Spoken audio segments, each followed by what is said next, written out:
Generally partition کے بعد India نے اپنی مائنورٹی سچویشن کو بہت اچھا ہینڈل کیا. تو انہوں نے ایک ڈیلیبریٹ پالیسی, میڈیا پالیسی بنائی کہ ہم نے جو ہے نا وہ کبھی ایسے نہیں امپریشن دینا کہ انڈیا جو ہے وہ ہندوؤں کا ہے. یہ پورا سیکولر پروجیکٹ انڈیا کا وائنڈ اپ ہو گیا اور Hindutva Hindutva, is it rising? Is it a problem? It's rising, it's very strong. یہ اکنامک میریکل مودی صاحب نے جو دکھایا نا اس کے پیچھے نہرو صاحب کا کمال ہے. صرف سارا کریڈٹ انڈیا میں مثال طور پہ جے N you, Jawahar Lal Nehru university یا دلی یونیورسٹی جائے, میں گیا ہوں یار, دوز آر انکریڈیبل انسٹیٹیوشن. آپ پاکستان میں یونیورسٹی بتا سکتے ہیں جس نے ایسی اسکالرشپ پروڈیوس کی جیسی وہ ہے؟ عربوں سے اسلام نہیں آیا, محمد بن قاسم کا اسلام نہیں آیا. محمد بن قاسم آئے اور پھر چلے گئے. ان پلانڈ طریقے سے پارٹیشن تھی, ادھر بھی لوگ مارے گئے, ٹرینوں میں مارے گئے. اگر پاکستان کلیپس ہوا نا تو میں سمجھتا ہوں کہ اس قسم کا فساد یہاں پہ جنم لے گا. Today we are here with Dr. Taimur Rahman. He's an artist, activist, educator, professor. دنیا کے بہت سارے گیان ان سے بھی مل سکتے ہیں. He has been absolute magnificence when it comes to educating the youth of Pakistan. لفظ سے پڑھا چکے ہیں, میوزک کے اندر اپنا بینڈ سٹارٹ کر چکے ہیں, اس بینڈ کو ہائٹ سے پہنچا چکے ہیں. بہت ساری ڈیتھ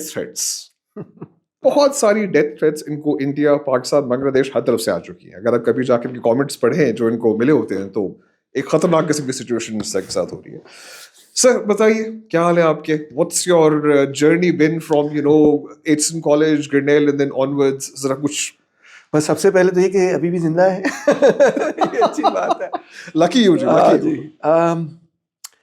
بس جرنی یہ تھی کہ میں ایک پریولیجڈ بیک گراؤنڈ سے میں بڑا ہوا. اچھا, اب یہ ڈینائی نہیں کرتے؟ نہیں, یہ الزام آپ پہ لگ چکا ہے کہ آپ پریولیج ہیں. الزام تو نہیں, تو میٹر آف فیکٹ ہے, یہ تو ایک فیکچوئل بات ہے. اور میرا خیال ہے کوئی بھی بندہ جو اپنی سرکمسٹانسز کے بارے میں اویئر ہے وہ کیسے اس بات کو ڈینائی کر سکتا ہے کہ اگر میں ایچ ایس این سے پڑھا ہوں اور پھر میں امریکہ سے پڑھا ہوں اور پھر میں یو کے سے پڑھا ہوں, اور تو پھر ظاہری بات ہے ایک پریولیج پوزیشن میں تو ہوں. اور فیملی کے اعتبار سے بھی آپ جانتے ہیں, میں زیادہ بات نہیں کرنا چاہوں گا. جی میں سمجھ گیا. ہاں, تو خیر جب میں امریکہ میں پڑھ رہا تھا تو وہاں پہ میں نے پہلی دفعہ جو بائیں بازو کی تھیریز ہیں ان کو ایکچولی پڑھنا شروع کیا. اس سے پہلے میں موٹا مجھے کو اندازہ تھا کہ یہاں یہ, کیونکہ ابا میرا کچھ سوشلسٹ مارکسسٹ خیالات رکھتا تھا, ابھی بھی رکھتے ہیں, مگر کوئی تفصیل سے نہیں نا کبھی پڑھا تھا. تو وہاں جا کے میں نے پڑھنا شروع کیا. اینڈ اس وقت مجھے اپنی پریولیج کا اور بھی زیادہ احساس ہونا شروع ہو گیا. اور خاص طور پہ میں امریکہ میں پڑھ رہا تھا تو یہ بھی بہت بڑی پریولیج ہے, کتنے لوگوں کو موقع ملتا ہے. بالکل. تو بس پھر میں نے یہ سوچا کہ ایک آپ کہہ لیں کچھ کرائسس سا پیدا ہو گیا میرے اندر. رائٹ. ہاں, I think it was probably in the second year of college. ہاں, کہ سافمور ایئر میں کچھ جس کو کہنا چاہیے نا پٹری سے میں اترنا شروع ہو گیا. اور میں نے یہ سوچا کہ یار کیا کرنا ہے اپنی زندگی کے ساتھ. پہلے کچھ اتنا غور سے شاید توجہ ہی نہیں کی تھی, سوچا ہی نہیں تھا. اس ایج پہ پھر لیگیسی کی فکر پڑ گئی تھی یا واٹ واز لیگیسی کی نہیں, but you know what you کرنا کیا ہے اب اس کے بعد. کیونکہ اس سے پہلے تو یہ بندہ سوچ رہا ہے کہ اچھا یار سارے اپلائی کر رہے ہیں, کالج جا رہے ہیں, تو چلو میں بھی چلا جاتا ہوں. ٹھیک ہے نا جی, اچھا کیا پڑھنا ہے, سارے اکنامکس پڑھ رہے ہیں, چلو میں بھی پڑھ لیتا ہوں. کچھ نہیں اس کے پیچھے خاص سوچ تھی, سچی بات ہے. نہ میری یونیورسٹی کی سلیکشن میں کوئی خاص میں نے بڑا سوچ بچار کی تھی, نہ کوئی کریئر پاتھ کے حوالے سے بھی اٹ واز پریٹی ویگ.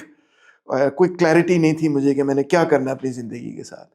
تو بہرحال جب یہ سب کچھ پڑھا تو پھر کافی ڈیپ انٹروسپیکشن بھی میں نے کرنی شروع کی, اس سینس میں کہ جو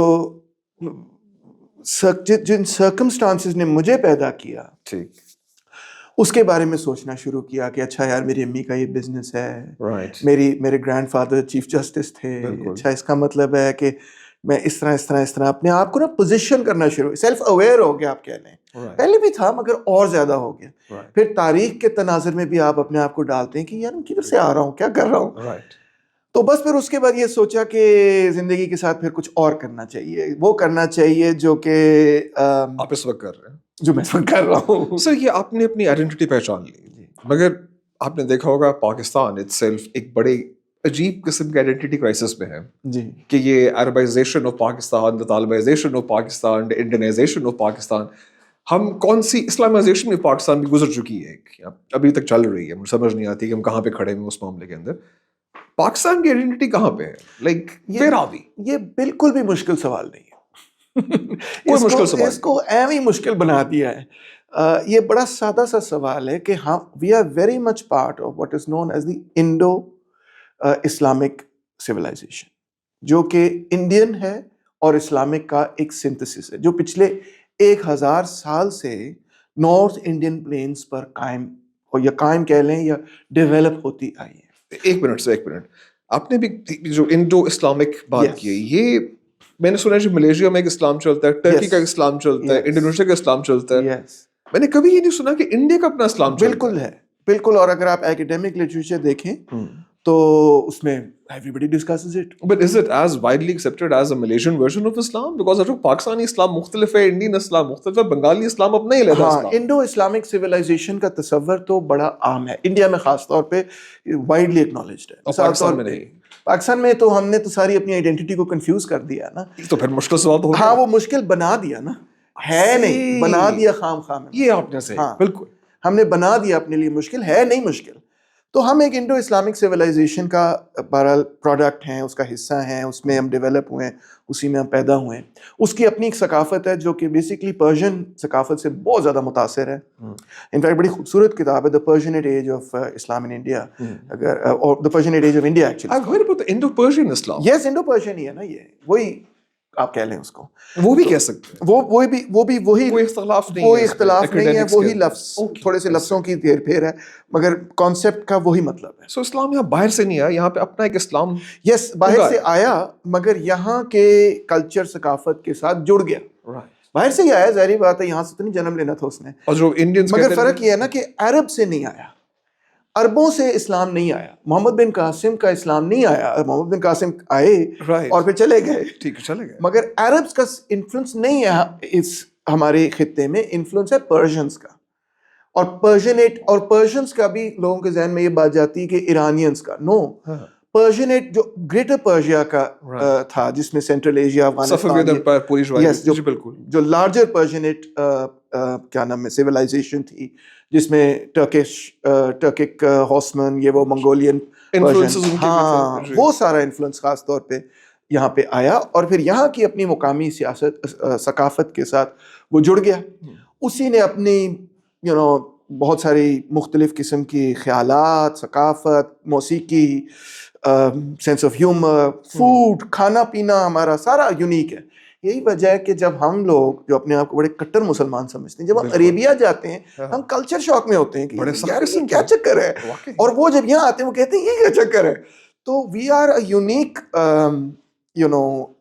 سویلائزیشنلی, کلچرلی ہماری آئیڈینٹی جو ہے نا وہ یہی ہے, انڈو اسلامک آئیڈینٹی ہے ہماری. کیا یہ وہی آئیڈیا جو صوفی اسلام کا آئیڈیا دیتے رہتے ہیں؟ صوفیزم کا اس میں ایک بڑا کلیدی کردار ہے, یہ نہیں کہ you can limit it to that. Sufism کا اس میں ایک کردار ضرور ہے. سر ایک ون ایسپیکٹ ہے کیونکہ صوفیزم اور جو اس کی مخالف سوچ رہی ہے, ان دونوں کے درمیان کانٹسٹیشن تو ابن عربی کے زمانے سے چل رہی ہے. جی بالکل, فلسافیکل لیول پہ. ٹھیک ہے, مسٹسزم اور ریشنیلٹی کی اپنی لڑائی. دیکھیے جی, وہ تو کہتے ہیں مذہبی علیحدہ ہے, وہ کہتے ہیں اسلام سے کوئی تعلق نہیں ہے, صوفیزم وہ لوگ بھی ہیں جو کہتے ہیں تو مذہبی علیحدہ, مذہبی علیحدہ, مگر وہ I mean I guess different viewpoints میں پڑھنا چاہتا نہیں ہوں, بیکاز جوتیاں بڑی پڑ جاتی مجھے ہر طرف سے. اور میں بھی اس قسم کی تکفیری نقطہ نظر میں کبھی بھی بلیو نہیں کرتا.